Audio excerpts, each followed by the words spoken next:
Hello, everyone, and welcome to the Main Street Finance Podcast. Today, we are going to go ahead and work on our second interview, and today we're going to be talking to a real estate agent. Not just any real estate agent, but my personal real estate agent. Colley Bailey joins us today. He is a real estate agent voted as one of the top in Northwest Arkansas, and a personal friend. Colley, welcome to the show. Hey, good to be here. Good? You sure? You're not nervous? I'm terrified. All right, good, because, we need a good show.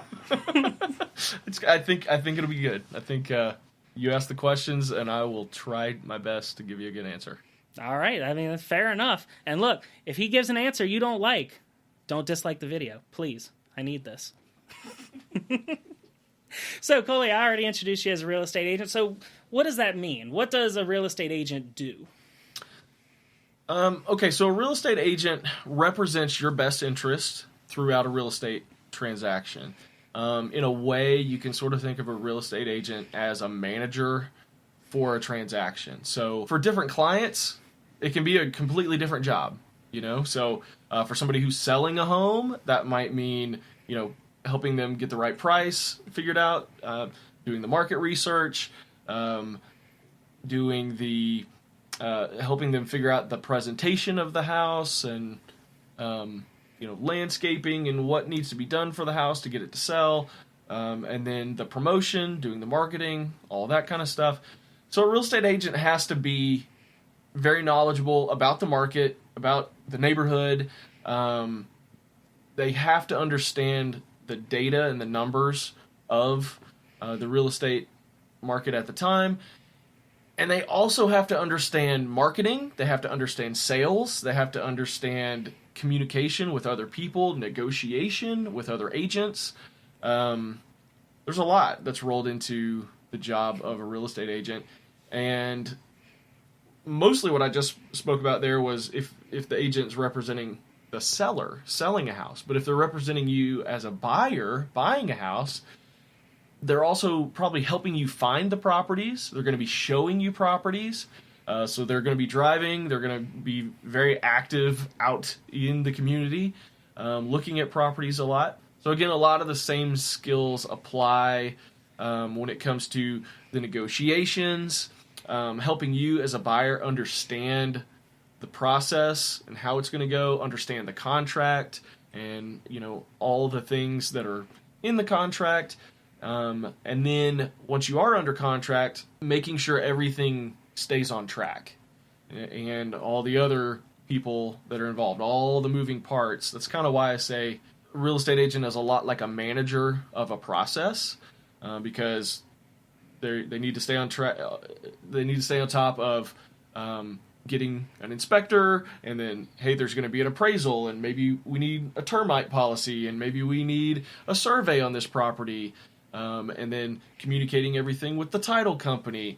There's also a big interplay with the lender and making sure that they have everything that they need in order that you can close. So, real estate agent does a lot.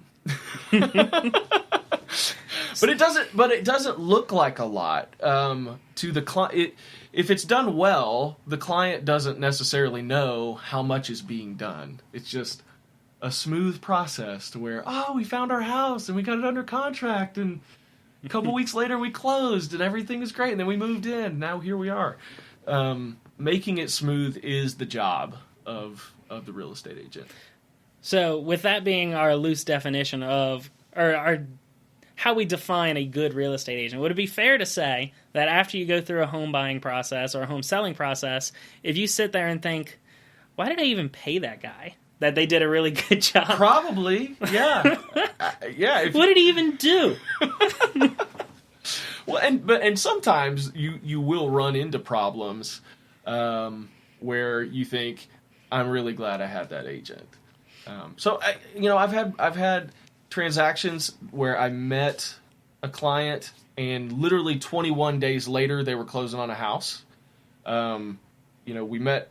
Day 1, day 2, we found the house. Day 3, we got it under contract, and then day 21, they were moving in. And there were no problems. It was super smooth.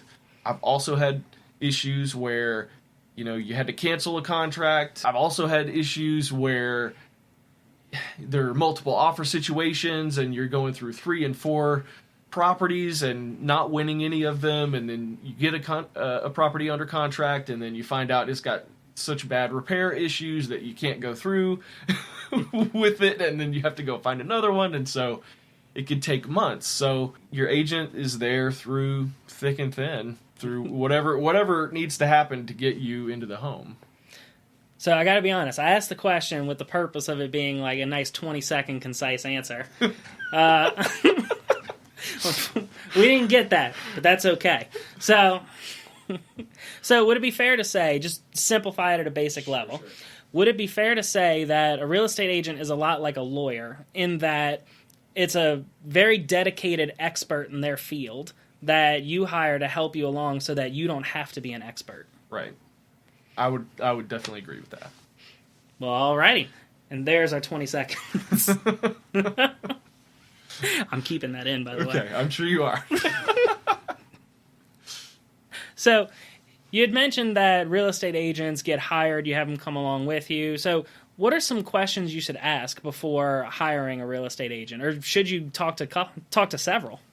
Yeah, I don't think there's any harm in speaking to multiple agents. But make sure you don't sign anything with multiple agents, because typically if you are signing an agency agreement, that means you work with that particular agent. At that point, I'll just say on behalf of the industry, please stop shopping for an agent at that point. That's when things get tricky, and you might owe 2 different agents a commission and things like that. But yes, interviewing multiple agents is fine. You want to ask them questions along the lines of the goals that you have for your real estate transaction. So if you're a first-time home buyer, you might ask, how do they work with buyers? How can you help me through the process? Do you have time to explain a lot of things to me? Sometimes agents are really, really busy and they don't have time to necessarily hold someone's hand and give them all that education. And some agents do. And so that's a good defining question that will separate some of those agents for you in that situation. You know, likewise, if you're selling a house, you want to ask what their marketing plan is. You want to ask what they do to bring the most money out of that transaction into your pocket. Alrighty then. So, Colley, what are some examples of maybe the top question or maybe the most important question that a potential buyer or seller should ask their agent? I think one of the best things to establish with your agent is what you want in the property and how that agent is going to help you get all the way from where you are to that close. So that's a process. They should be able to explain to you the entire process, including potentially creative ways of finding properties that are above and beyond just, I'm going to send you a list of properties in the market and you tell me what you want to buy. So what are some creative ways? Like what kind of creative ways exactly are you sort of fishing for when you're asking an agent that? Okay, well, from my perspective, we've been dealing with a really low inventory market, and that's tough on buyers. This is a seller's market that we've had for the last several years here. And so buyers are really getting squeezed with multiple offer situations. And you just don't know if you're going after the same properties that everybody else is going after. It's really hard to guarantee that you're going to get that house. So there are a couple of things that can sort of circumvent that. One is to look at properties that have been on the market for a long time. They're overlooked in the market. And the reason that they're overlooked is probably because they're overpriced, which might mean you've got to negotiate a little harder to get it at a level you're comfortable with. But the fact is, not that many other people are looking at that property because it's been on the market too long. Also, it could have something wrong with the property. So you've also got to be on the lookout for that or be willing to fix it. Okay, so that's one thing, overlooked properties. Another one would be properties that aren't in the market yet. So kind of future properties. And there's a couple variations of that. One could be people who had been thinking about putting their property in the market but haven't done it yet. So an agent could market you as a buyer to potential sellers, right? They could go to a neighborhood and call everybody in that neighborhood and say, hey, John Doe is looking for a house in your neighborhood. We really need a 3-2 at 1,700 square feet. Have you been thinking about selling your house? So a lot of agents will do this when they have a listing. They'll call everybody in the neighborhood and say, hey, do you know anybody who's wanting to buy, or you have friends or family who are looking to get closer to you? Well, you could do the same thing for buyers as well. Another future property would be properties that don't exist yet. So new construction, right? You don't have as much competition with new construction because when you go to that builder and you say, hey, I want to build this floor plan on that lot, nobody else has picked that lot and that floor plan to put there except for you. So it's not a multiple offer situation. Most of the time it's you deciding with the builder what you want to do and going under contract with that. So those are, 3 potentials. Alrighty. Now, I do want to ask you a couple follow-up questions, because I think we mixed in a little bit of lingo. Okay. So, just some clarifying questions here. Now, you mentioned inventory. Right. So, just to someone who's unfamiliar with real estate or just the real estate game, what is inventory? Well, inventory is, in any industry, if it was retail, it would be how much product do you have on your shelves. Right. Right. In real estate, it's how many homes are listed in the market, in the multiple listing service, the MLS, which is what real estate agents look at to find those properties. That's what we're referring to when we say the market. It's the MLS. So would it be fair to say that the MLS is sort of like Amazon or eBay in that it's sort of an online, not so much shopping service, but it kind of shows you like a menu. This is what we have. Right. Yeah, I would say that. And it actually predates all the online stuff that we have now. They used to have these thick books that they would print every week or every month or something. It was before my time in the industry, but I hear some of the brokers that have been in the industry a long time talk about the old MLS books, and you had to go to the real estate agent and flip through the book and see what was available. But yeah, that's all digital now. And in fact, most of the popular websites like Zillow, Realtor.com, Homes.com, they pull that data from the MLS and share it with the public. So typically when you're looking at one of those sites, you're looking at information that came from the MLS and was input by a local real estate agent. Gotcha. Okay. So another thing you had mentioned several times was a multiple offer situation. Right. So what sort of situation is this? Right. Okay. So if a property is priced really well and it's really attractive to more than one buyer, let's say this. So this happened recently. A property was listed on a Wednesday, and on Thursday at 8:00, I showed up with my buyers to look at it. Well, by noon, they had booked out the entire day with showings. And by the end of the day, they had 10 offers on the property. So that was 10 buyers who sent a contract in saying, I'll buy it for X number of dollars and all these terms and conditions. And so the sellers now have 10 offers. So it's a multiple offer situation. So they just get to pick. Who do we want? Who do we want? Who's giving us the best price and terms, and that's really beneficial for sellers, not so much for all those buyers. Gotcha. So you're trying to, as a home buyer, you're trying to avoid a multiple offer situation because then you're competing with other potential buyers for the same property. Right. Then it kind of becomes like a bidding war, or it could. It is a bidding war, yeah. So there are ways to win the bidding wars, but it's typically fight to the death. Who's willing to pay? Yes, fight to the death. Gladiator style. Exactly. Terms and conditions. That's in there. Well, it feels that way sometimes, but usually it just comes down to the money. Who's going to pay the most money for this property? But there are some other creative ways within a multiple offer situation to win that.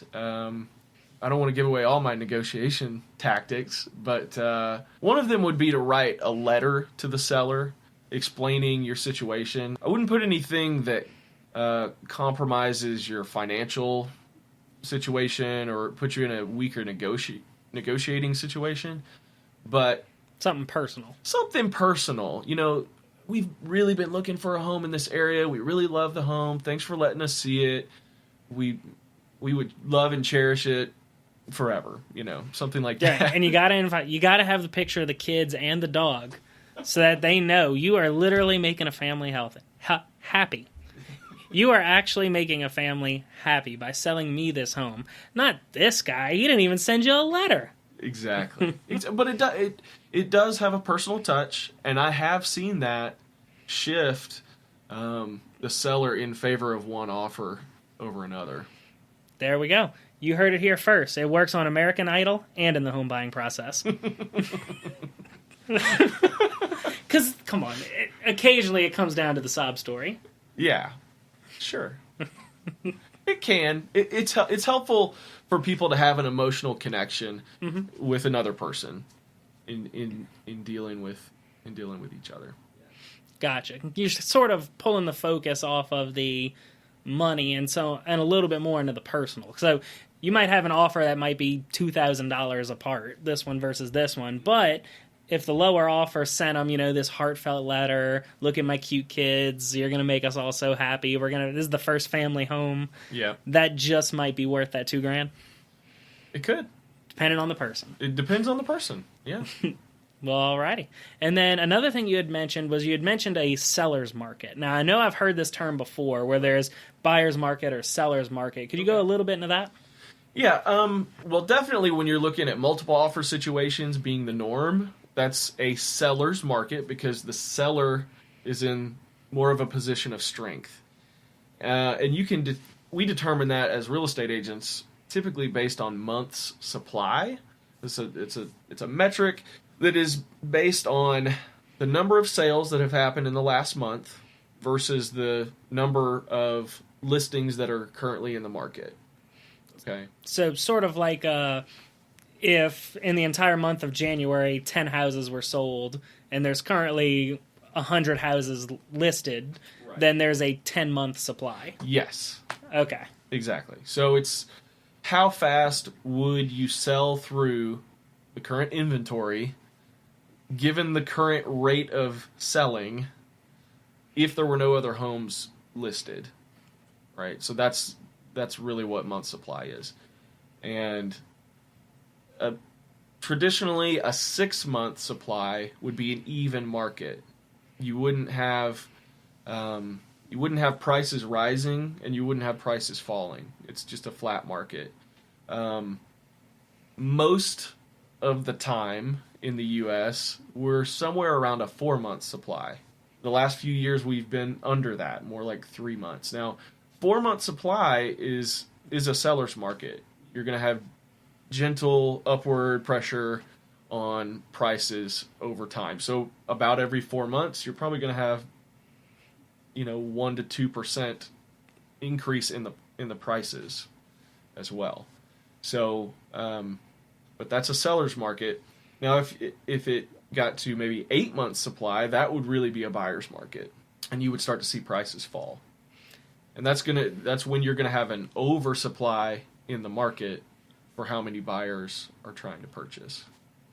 So in that case, in the buyer's market, it's sort of it's named after buyer's market is good for the buyers. Right. Seller's market is good for the sellers. Yes. In that, depending on supply and demand, prices could be, say, higher than they otherwise would be or lower than they otherwise would be. Right. Well, okay then. Yeah. So I want to go back to something you had mentioned a little bit earlier. So we were talking about what kind of questions would you ask a real estate agent, and you had made a comment about don't sign anything while you're talking to different agents. Is there some kind of exclusivity contract, or is there some kind of agreement between you and your agent? Right, yeah. So whether you're hiring an agent to help you buy a property or hiring an agent to help you list your property, you're most of the time going to be signing an exclusive agency agreement, which means that they are your agent for this transaction. And, you know, let's talk about the buyer agency agreement, for example. It lays out the commission that they'll expect to be paid at the end. It lays out how long they might have to find the property for you. It lays out, it's the document that's going to allow the agent to work for you, to show you the properties, to write the contract for you, to negotiate on your behalf, and to help you through the closing process. Okay. And so you had said don't sign it if you're talking to multiple. Is there like exclusivity in there where you get sort of it's like an exclusive agreement? What that means is that the agent is your only agent during that transaction. Gotcha. Completely monogamous. Yes. And actually, it's based on the broker. It's not actually the agent. You're really signing this agreement with the brokerage that the agent works for. Okay, so what would be the difference between maybe a broker versus an agent? Okay, so originally, real estate brokers were all there were in the industry. We're talking 50 or 60 years ago. And then brokers hired agents underneath them to work under their license to help people buy or sell properties. And so now, typically, the brokers are the ones who run the office, and the business is in the broker's license, actually. They're sort of the managers of the agents, if you want to look at it that way. But actually, when you're signing an exclusive agency agreement, you're signing it with the broker.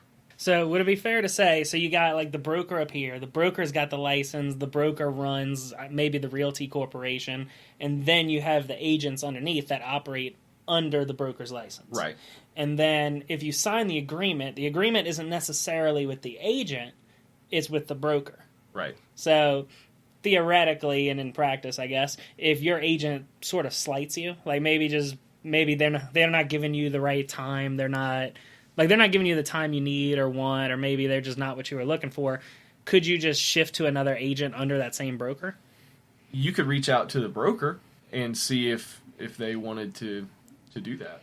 But it would potentially be an option. Yeah.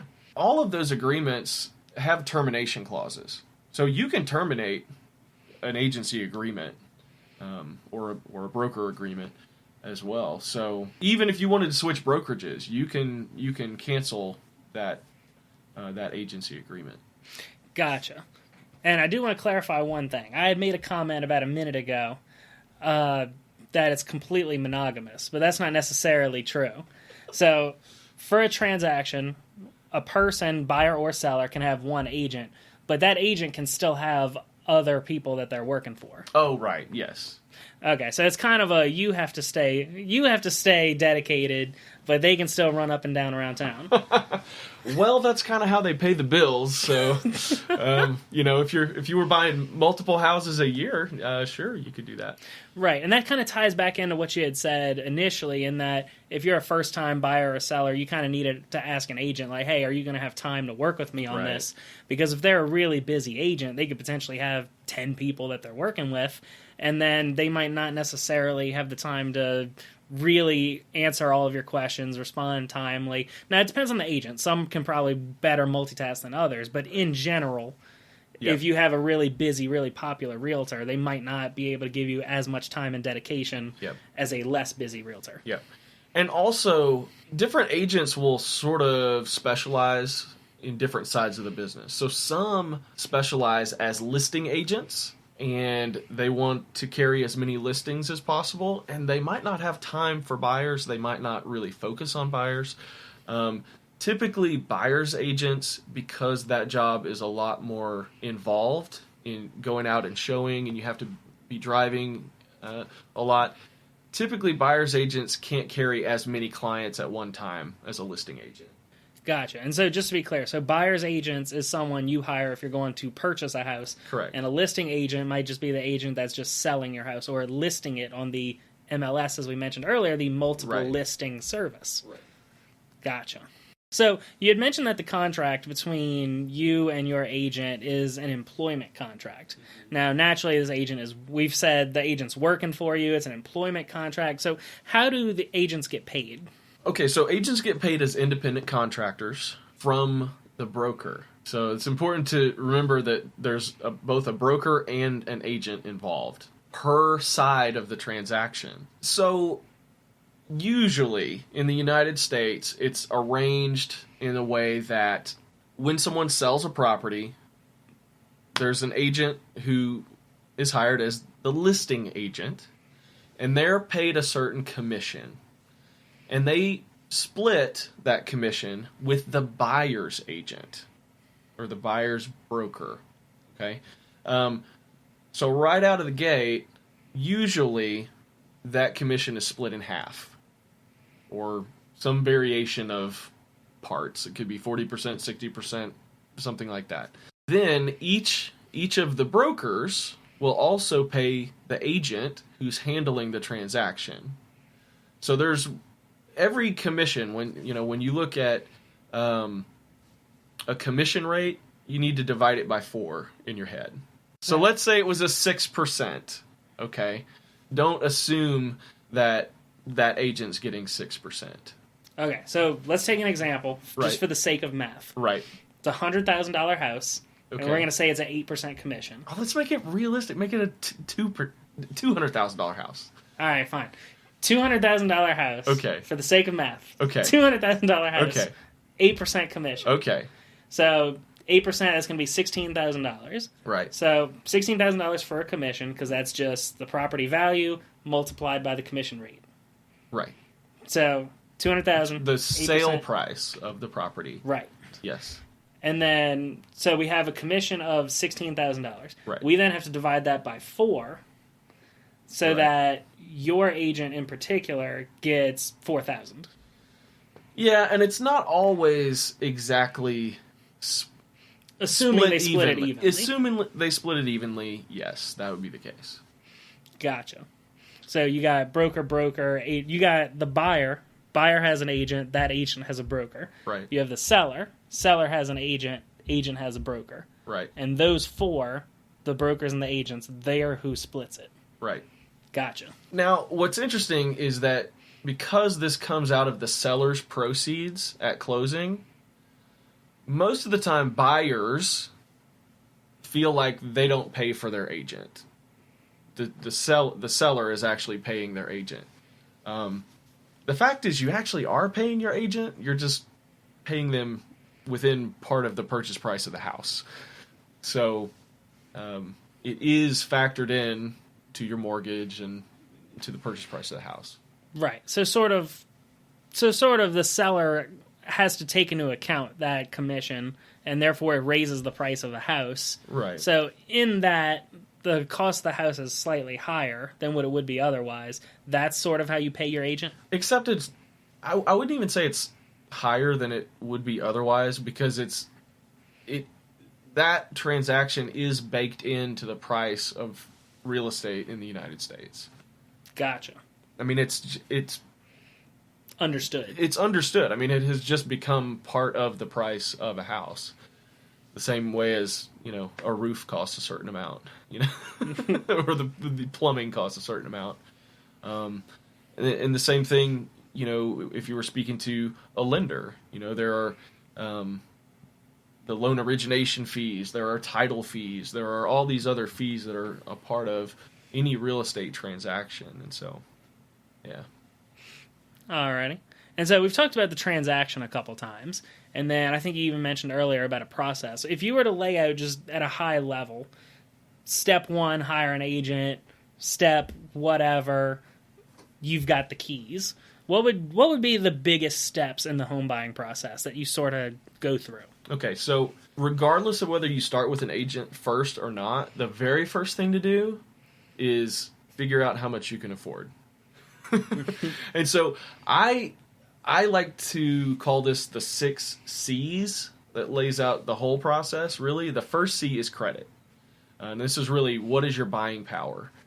Based on how much you earn, what your credit score is, all of that. These are the things you really need to go to a lender, to a mortgage loan officer, and have them get you pre-qualified for a loan. Unless you have cash, in which case, buy away.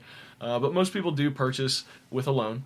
And so that's a great place to start, is to get a pre-qualification letter. The second thing is to really decide on what your criteria are. And that's where you really need to speak with your real estate agent to say, I want a 4-bedroom. We can't do a 3-bedroom. We've got too many kids now, right? Or we've got to have, an office space, or whatever the criteria are for the house itself. And then you want to think about the neighborhood. What criteria might you have for the neighborhood? Do you want to drive up and down hills? Would you rather it be flat? Would you like it to be close to schools? Would you like it to be close to your work? You want to evaluate the town. Do you want to stay, in the town that you're in now, or do you want to move to a different town? And so you want to start thinking about the criteria, or how far outside of one of our major, the major hub city that you live in, would you go out to? Maybe you would save money if you were willing to drive for 15, 20, 30 minutes. Are you willing to do that to save a certain amount of money or not? So, criteria. Then you want to take those criteria and start applying those to a search. And then you're going to start making choices. And this is typically meaning you're going to go see properties. You're going to start making choices about which properties are going to work and which ones aren't, until you get down to one that does work. Then the 4th C is going to be the contract. And this is where your agent's going to put the contract together for you, explain all your obligations within the contract, all the terms. And that's where the negotiation will happen back and forth between the agents to get you the best deal. And from there, we're in the closing period. Once you have an accepted contract, we're in the closing period. The 5th C that I throw in there is construction. Because regardless of whether you're buying a new construction home or you're buying, a pre-existing home, there's probably going to be some repairs. You're going to have an inspection, and you're going to be able to negotiate back and forth about these are the repairs that need to get made. Or if it is a new construction home, you're going to have to wait while they're building the house for you. And then there is a closing. And closing is the 6th C. And that's where you're going to bring your down payment and your closing costs to typically a title company. In some states, you do it at an attorney's office or something like that. But you'll have a closing where you sign and the seller signs, and the transaction happens at that point. So all the money goes from the buyer to the seller. Yeah. Gotcha. So in summary, the 6 C's are going to be credit, criteria, choices, contract, construction, and closing. And you can actually get I have a buyer's guide that will walk you through all of those things. You can just go to my website, homeswithcolley.com, go to buyer's guides, and you'll find that there. Alrighty. And that link will be in the description or the show notes, depending on if you're watching on YouTube or listening on whatever your podcast player of choice is. So that was about the process. It sounds like that was more towards if you're purchasing a home. Is there a different set of steps if you're selling? Yeah, I would say the things to focus on if you're selling a home are going to be things that are going to maximize the perceived value of that property in the minds of the buyers. Okay, so that's how you're going to make the most out of the property. And the things to focus on there are pricing, presentation, and promotion, the 3 Ps. With pricing, you want to make sure that you're pricing the property with the market. You don't want to be overpriced, because if you're overpriced, the days on market are going to creep up. And then once the days on market are too long, people are going to think, well, something's wrong with the property, and you're just not going to get showings, because if your price is not competitive with the properties that are already in the market, people are going to buy those properties first, and your property will be sitting there unsold. And then new properties will come in the market, and they're priced under you too, and they all sell. And then you're still sitting there. So you want to make sure that your pricing is competitive to begin with. Now, that doesn't mean that you have to underprice the property. It means the price has to meet the perceived value in the mind of the buyers. So that's where presentation comes in, because presentation is about how you present the property to the public. This is going to be the curb appeal. It's going to be, is the paint color trendy? Is the is it in good repair? Are there things that are obviously wrong with the property? Is there a broken down car in the front yard? Exactly. So you want to make it look appealing. You want to make it look trendy. If trends have changed since the property was built, taking those things into mind, and also just cleaning it. A deep clean, pressure washing the outside, doing a deep clean on the inside, decluttering it, getting rid of all the, extra stuff that just clutters rooms up, and really opening it up. It could be also as simple as taking curtains, making sure curtains are always open so there's lots of natural light, things like that. Instead of doing dark drapes, do like a sheer curtain so light can come through it. Just little things like that. That's presentation. That could also include staging. And staging can actually bump the sale price of your house. And people don't realize this, but if it's professionally staged and it looks like a model home, it looks like they're walking into an HGTV show, the perception is higher. The perceived value is higher. So you can actually increase the sale price by increasing that perceived value. And then promotion, and this is the big job for the agent, which is the marketing of the home. So the photos, the video, the multiple listing service listing that they put in, the written descriptions that they write. If they're doing social media advertising, that's really important that they're doing things like that for you. So pricing, presentation, and promotion, all three of those things have to really work together in order to give you the best result as a seller.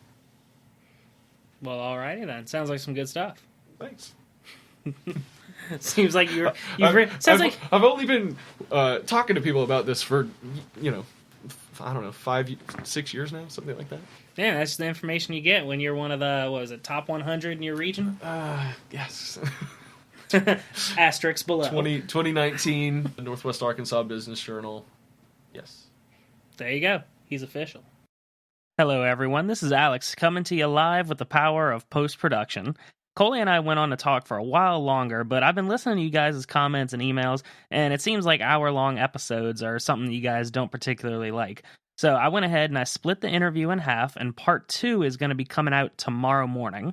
Now, a quick note that we need to mention here. Colley is a registered real estate agent, but he is not your agent. So you should always check with a licensed agent or broker in your area, because the applicable laws, best practices, and even the customs can be different state to state, area to area, region to region. So you should never really take these things as law, that this is the way things have to go. Just be sure you run across all your ideas through a registered real estate agent, because they are going to know for sure. And with that, I'll see all of you tomorrow.